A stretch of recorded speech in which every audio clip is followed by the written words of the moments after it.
È una tegola, certamente ci preoccupa molto questa decisione di Gazprom di tagliare i rifornimenti, nonostante ci sia una buona notizia dall'altra parte del Mediterraneo, di questo accordo tra Egitto, Israele e Comunità Europea.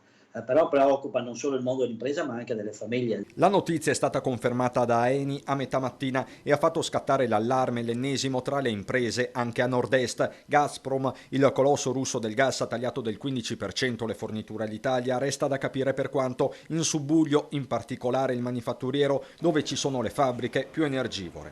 Per tutto il settore manifatturiero italiano il costo energia 2022 supererà i 50 miliardi di euro, un valore che è esattamente decuplicato rispetto al 2021, pertanto veramente insostenibile per le nostre aziende.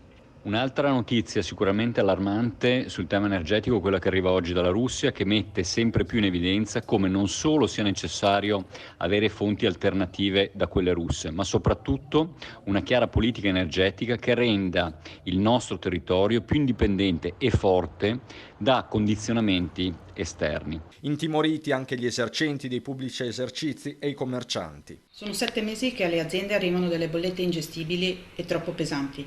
Devono essere sgravate assolutamente da quello che è il reparto IVA e accise. Noi stiamo lavorando da tempo nei tavoli trasversali con senatori e deputati sia di maggioranza che di opposizione. Una decisione unilaterale, quella di Gazprom, che preoccupa tutti, anche i sindacati, in particolare la CGIL che si prepara alla mobilitazione di sabato, 500 le persone che partiranno solo dalla Marca alla volta di Roma. L'Italia purtroppo è un paese che non è autonomo.